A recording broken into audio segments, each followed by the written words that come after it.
Hello students. Last video में हमने electric field के बारे में कुछ जानकारी देखी थी। डायपोल के यूज करके इलेक्ट्रिक फील्ड को फाइंड किया था। आज हम लोग यहाँ पर कुछ नया टॉपिक ले रहे हैं। इजी टॉपिक है काफी, लेकिन काफी यूजफुल होगा आगे आने वाले समय में। टॉपिक क्या है, हम लोग यहाँ पर डेंसिटी के विषय में बात करेंगे। चार्ज डेंसिटी कि कितने प्रकार की चार्ज डेंसिटी होती है। हम लोग इस टॉपिक को क्यों पढ़ रहे हैं ये भी हम लोग की बात यहाँ पर पहले हम आपको बता देते हैं। जैसे कि आपने अभी जितना भी पढ़ा है, देखा है इलेक्ट्रिक फील्ड के बारे में, उनमें सभी में हमने पॉइंट चार्ज के ऊपर बात करी थी, क्योंकि वहां पर सभी में कूलॉम्स लॉ का रूल जो था वो लग रहा था। तो कूलॉम लॉ का कहता क्या है कि पॉइंट चार्ज होने चाहिए हमेशा, लेकिन हर बार आपको पॉइंट चार्ज नहीं दिया जाएगा। कभी कभी हो सकता है कि आपको एक रॉड दे दी जाए, रॉड में चार्ज फैला हो, या फिर हो सकता है कोई सीट दे दी जाए उसमें चार्ज फैला हो, या फिर हो सकता है आपको कोई स्पेयर दे दिया जाए और उसमें चार्ज हो, तो वो हमारे पॉइंट चार्ज नहीं होते हैं। तो उनको हमें वहां पर अलग प्रकार से ट्रीट करना होता है। तो इसीलिए हम लोग यहाँ पर पढ़ेंगे चार्ज डेंसिटी के बारे में। तो पहली चार्ज डेंसिटी आती है आपकी लीनियर चार्ज डेंसिटी, जिसे हम लोग हिंदी में कहते हैं रेखीय आवेश घनत्व। होता क्या रेखीय आवेश घनत्व? तो आप ऐसे मानिए कि जैसे चूंकि जो चार्ज डेंसिटी है लीनियर वाली पढ़ रहे हैं, तो यहाँ पर लीनियर में चार्ज फैला होगा। जैसे मान लीजिए एक रॉड है और यहाँ पर हमने चार्ज को फैला दिया, आपको दिख रहा होगा जो चार्ज हमारा फैला हुआ है, और ये पूरी लेंथ एल लेंथ है। तो इस एल लेंथ में चार्ज है। अब चूंकि जो चार्ज यहाँ फैला हुआ, क्या मैं पूछूं आपसे, क्या ये पॉइंट चार्ज है क्या? नहीं, ये पॉइंट चार्ज नहीं है, ये किसी लेंथ में चार्ज है। और अगर हम कहें यहाँ पर लगाइए आप कूलॉम लॉ, तो यहाँ पर हम लोग कूलॉम लॉ को नहीं लगा सकते, क्योंकि कूलॉम लॉ लगता है केवल पॉइंट चार्ज पे। तो इसको फिर कैसे सॉल्व करेंगे? तो सिंपल सा है, हम लोग ऐसे केस में बात करते हैं डेंसिटी की, ढूंढते हैं कि कौन सी डेंसिटी यहाँ पर प्रेजेंट है, लीनियर एरिया के वॉल्यूम वाली। तो यहाँ पर जो उपस्थित है डेंसिटी वो है लीनियर डेंसिटी। लीनियर डेंसिटी होती क्या है कि एल लेंथ में चार्ज प्रेजेंट है क्यू। कितना चार्ज प्रेजेंट है? Q charge. तो यूनिट लेंथ में जितना चार्ज होगा वही कहलाता है आपका लीनियर चार्ज डेंसिटी। तो यूनिट लेंथ में कितना चार्ज होगा देखिए, देखते हैं हम लोग यहाँ पर। जैसे कि पूरी एल लेंथ थी, यूनिट लेंथ मतलब मान लीजिए यहाँ से लेकर यहाँ तक के पीछे मान लीजिए 5 कूलॉम चार्ज है। जैसे कि यहाँ से यहाँ तक पूरा 50 था, हमने कहा इतने में 5 कूलॉम आता है, तो वही 5 जो कूलॉम है वही आपका क्या कहलाएगा? लैम्डा कहलाएगा। तो मैंने यहाँ पर डिफिनेशन लिखी है, charge present in unit length is called LCD. LCD मतलब कि लीनियर चार्ज डेंसिटी या फिर रेखीय आवेश घनत्व। तो एकांक यूनिट में जितना चार्ज उपस्थित होगा उसे ही कहा जाता है लीनियर चार्ज डेंसिटी। इसे रिप्रेजेंट करते हैं हम लोग लैम्डा से, और इसकी यूनिट होती है कूलॉम पर मीटर। इसका फॉर्मूला क्या होगा? फॉर्मूला लिख ले तो lambda equal to Q upon l. बहुत सिंपल से निकाला गया। निकाला कैसे किया देखिए, ये पूरी एल लेंथ थी, एल लेंथ में चार्ज कितना है? क्यू है। तो यहां पर लिख सकते हैं एल लेंथ में चार्ज बराबर क्यू। तो यूनिट लेंथ में कितना होगा यहां पर लिखते हैं, तो यूनिट लेंथ में चार्ज क्या होगा? Q upon L. और यूनिट लेंथ में जो चार्ज होता है उसे क्या कहते हैं? LCD, linear charge density. तो इसी को हम लोग ने रिप्रेजेंट कर दिया लैम्डा से। तो लैम्डा बराबर आ गया क्यू अपॉन एल। तो आई थिंक उम्मीद करते हैं कि आपको लीनियर चार्ज डेंसिटी के बारे में समझ में आ गया होगा। एक चीज मैं आपको यहाँ पर और बता दूं, वो चीज यह है कि ये लीनियर चार्ज डेंसिटी या डेंसिटी विषय में आप वहीं पर बात करेंगे कि जहां पर जो चार्ज है वो यूनिफॉर्मली डिस्ट्रीब्यूट किया गया हो। मतलब क्या? अगर हमने कहा 1 मीटर की लेंथ में अगर 5 कूलॉम चार्ज है, तो अगले 1 मीटर में भी 5 ही कूलॉम होना चाहिए, फिर उसके अगले 1 मीटर में भी 5। मतलब यूनिफॉर्मली हमेशा चार्ज का डिस्ट्रीब्यूशन हो। ऐसा नहीं है कि यहाँ पर 5 कूलॉम 1 मीटर में, अगले में गए 1 मीटर देखा तो पता चला वहां 20 कूलॉम आ गया। तो वहां पर हम लोग इस प्रकार को नहीं ट्रीट करेंगे, वहां पर इस प्रकार नहीं लिखेंगे। तो उसको लिखने का तरीका फिर अलग होगा, वो आने वाले केस में हम लोग उसको देख लेंगे। तो हमारा पहला था लीनियर चार्ज डेंसिटी। अब आगे देखते हैं एरिया चार्ज डेंसिटी क्या होता है। अब बात करते हैं यहाँ पर एरिया चार्ज डेंसिटी की। एरिया चार्ज डेंसिटी क्या होती है, इसको हिंदी में हम लोग बोलते हैं क्षेत्रफलीय आवेश घनत्व। बोर्ड एग्जाम जो होता है उनमें जनरली ये डिफिनेशन छोटी छोटी होती है जो पूछ ली जाती है 1-2 नंबर में, तो इन्हें आप अच्छी तरीके से इन्हीं पॉइंट्स को आप लिख देंगे तो आपको नंबर मिल जाएंगे। तो एरिया चार्ज डेंसिटी क्या होती है कि charge present in unit area is called ACD. ACD मतलब कि एरिया चार्ज डेंसिटी, मतलब कि इकाई क्षेत्रफल में या यूनिट एरिया में जितना चार्ज प्रेजेंट होगा वही हमारा कहलाता है एरिया चार्ज डेंसिटी। जैसे एग्जांपल के तौर पर अगर आपसे कहूं, जैसे मान लीजिए ये एक स्क्वायर है, ये एक एरिया है और इसमें चार्ज ऐसे इक्वली मतलब इक्वल फॉर्म में फैला हुआ है, यूनिफॉर्मली डिस्ट्रीब्यूटेड चार्ज है। यहाँ पर ऐसा नहीं है कि एक जगह ज्यादा इकट्ठा हो गया, एक जगह कम इकट्ठा हो गया और एक जगह चार्ज ही नहीं है, ऐसा सिस्टम यहाँ पर नहीं होगा। चार्ज सब जगह बराबर बराबर बटा होगा। और मान लीजिए जैसे कि इस पूरे का एरिया जो निकाला हम लोग ने, वो एरिया आया है A, capital A is the area इस पूरी बॉडी का।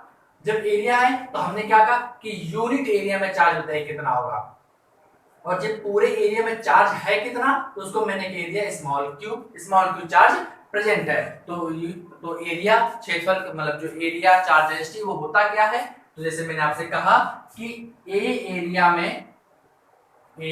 एरिया में चार्ज है आपका क्यू, तो यूनिट एरिया में कितना होगा, यहां पर लिख लेते हैं ए एरिया में चार्ज क्यू है तो यूनिट एरिया में चार्ज होगा क्यू अपॉन ए। तो यूनिट एरिया में जो चार्ज होता है उसे ही हम लोग क्या कहते हैं, एरिया चार्ज डेंसिटी, और इसको रिप्रेजेंट किया जाता है सिग्मा से। तो इसी को हम लोग क्या लिख सकते हैं, सिग्मा। तो फॉर्मूला क्या बनेगा एरिया चार्ज डेंसिटी का, sigma is equal to Q upon A, ये आपका फॉर्मूला आ गया।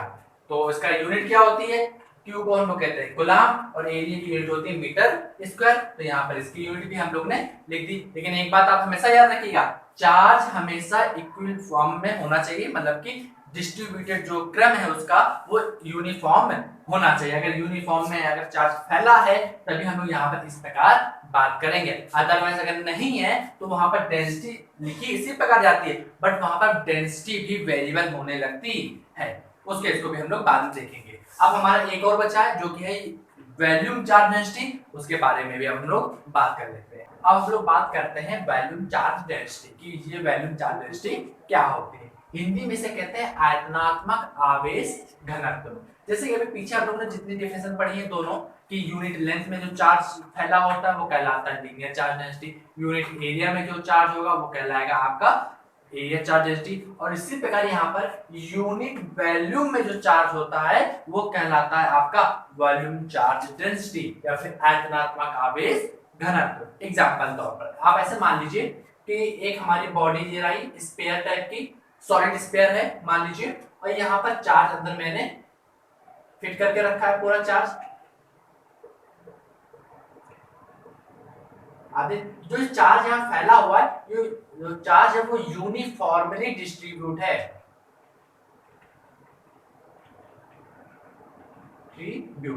जो चार्ज हमारा स्फीयर के अंदर मैंने रखा हुआ है वो चार्ज कैसा है, यूनिफॉर्मली डिस्ट्रीब्यूट। मतलब कि अगर हम एक छोटा सा टुकड़ा अगर इस स्फीयर में काट के निकालें और उसमें मान लीजिए 5 कूलम चार्ज आया तो उतना ही छोटा टुकड़ा फिर से आप निकालिए काट के तो उसमें भी 5 ही कूलम चार्ज आपका आएगा। तो ऐसे चार्ज ऐसे जगह को हम लोग कहते हैं यूनिफॉर्मली डिस्ट्रीब्यूशन वहां पर किया गया है, मतलब इक्वल पार्ट में सभी को चार्ज बांटा गया है।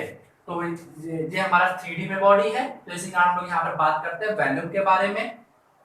और इसमें जो पूरा चार्ज फैला है वो क्यू चार्ज है, इसका वॉल्यूम कितना है v। तो हम लोग यहाँ पर कैसे लिखेंगे, अगर लिखा जाए तो v वॉल्यूम में चार्ज है कितना q, तो यूनिट वॉल्यूम में चार्ज कितना होगा q अपॉन v।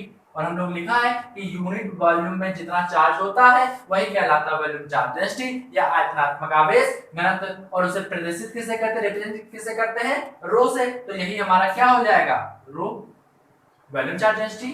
तो रो बराबर क्या आ गया, q अपॉन v।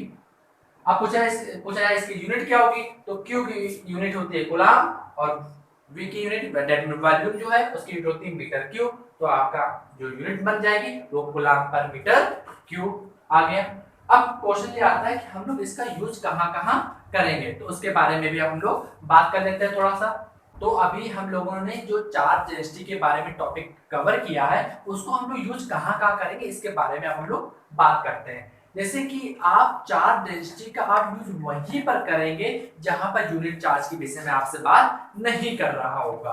जैसे कि एग्जांपल तौर पर मैंने 3 डायग्राम यहाँ बनाए हुए हैं जो कि आपके सिलेबस में एंड कंपटीशन लेवल दोनों में आपको इसके ऊपर जो प्रूवमेंट है वो आते हैं, डेरिवेशन पूछे जाता है और फॉर्मूले को डायरेक्ट ड्राइव किया जाता है ताकि क्वेश्चन हमारा बड़े आसानी से सॉल्व हो जाए। तो देखिए जैसे कि मैंने यहाँ पर एक लीनियर चार्ज बनाया, अब चूंकि जो लीनियर चार्ज है तो पॉइंट तो चार्ज है ही नहीं, तो यहाँ पर डायरेक्ट हम लोग कूलाम लॉ को यूज नहीं करेंगे। याद रखिएगा पॉइंट चार्ज नहीं है ये हमारा लीनियर चार्ज है, तो कूलाम लॉ का फॉर्मूला जो भी होता है उसको डायरेक्ट यूज आप नहीं करेंगे इलेक्ट्रिक फील्ड निकालने के लिए, वहां पर डायरेक्ट आप लोग यूज ना करिए। तो हम लोग क्या करेंगे, जैसे मान लीजिए लीनियर चार्ज दिया गया है, तो आपको जब भी लीनियर चार्ज दिया जाएगा या फिर एरिया में चार्ज दिया जाएगा या फिर वैल्यू में चार्ज दिया जाएगा, तो वहां पर आपको हमेशा उसकी डेंसिटी के बारे में जरूर जानकारी दी जाएगी। तो यहाँ पर लीनियर चार्ज है तो लैम्डा आपको जरूर गिवन होगा। अब चूंकि लैम्डा आ गया तो आपसे ए पॉइंट पर आपको इलेक्ट्रिक फील्ड फाइंड करने के लिए कह सकता है, तो हम लोग कैसे फाइंड करेंगे, यहाँ पर पहले हम लोग छोटा सा टुकड़ा लेंगे पार्ट और उसके माध्यम से निकालेंगे टुकड़े से इलेक्ट्रिक फील्ड को, और फिर इतने ही पार्ट कई सारे बने होंगे तो उसको जोड़ जोड़ के हम लोग पूरा इलेक्ट्रिक फील्ड उसका बता देंगे। या फिर फोर्स के बारे में पूछा जा सकता है यहाँ पर, तो कूलाम लॉ करना नहीं लगाएंगे इस पूरे के लिए, पहले छोटे से पार्ट के लिए हम कूलाम लॉ लगा सकते हैं पॉइंट चार्ज की तरह ट्रीट करके, फिर उस पूरे का इंटीग्रेशन कर देंगे तो हमारा ए पॉइंट पर फोर्स भी निकल आएगा अगर निकालना अगर होगा तो।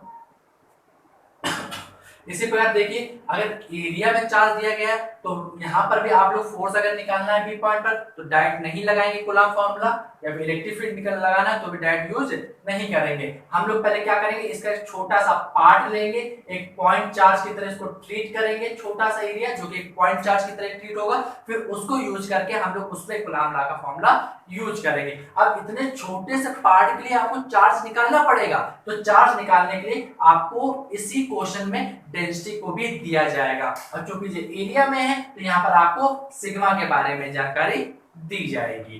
तो यहाँ पर हम लोग बी पॉइंट पर निकालनी होगी तो सिग्मा दिया जाएगा, तो सिग्मा के टर्म में हम लोग इलेक्ट्रिक फील्ड को फाइंड करेंगे। इसी प्रकार यहाँ पर देखिए एक स्फीयर मैंने बना दिया 3D में, और यहाँ पर आर कैपिटल आर रेडियस की इसकी त्रिज्या है, रेडियस है, और आपसे इलेक्ट्रिक फील्ड को फाइंड करने के लिए यहाँ पर कह रहा है कि इलेक्ट्रिक फील्ड कहाँ पर कितनी आएगी वो आपको बताना है। तो 3 पॉइंट है, जब स्मॉल आर क्या स्मॉल आर वो पॉइंट होगा, डिस्टेंस होगी जहां पर आपको इलेक्ट्रिक फील्ड फाइंड करनी होगी। तो जब स्मॉल आर कैपिटल आर के बराबर हो तब इलेक्ट्रिक फील्ड क्या आएगी, तो वो पॉइंट हमारा सरफेस होता है। जब स्मॉल आर का मान कैपिटल आर से बड़ा हो तो वहां पे इलेक्ट्रिक फील्ड क्या आएगी, तो वो पॉइंट जो होगा वो आउटसाइड होगा, स्फीयर के बाहर साइड कहीं पर पॉइंट होगा।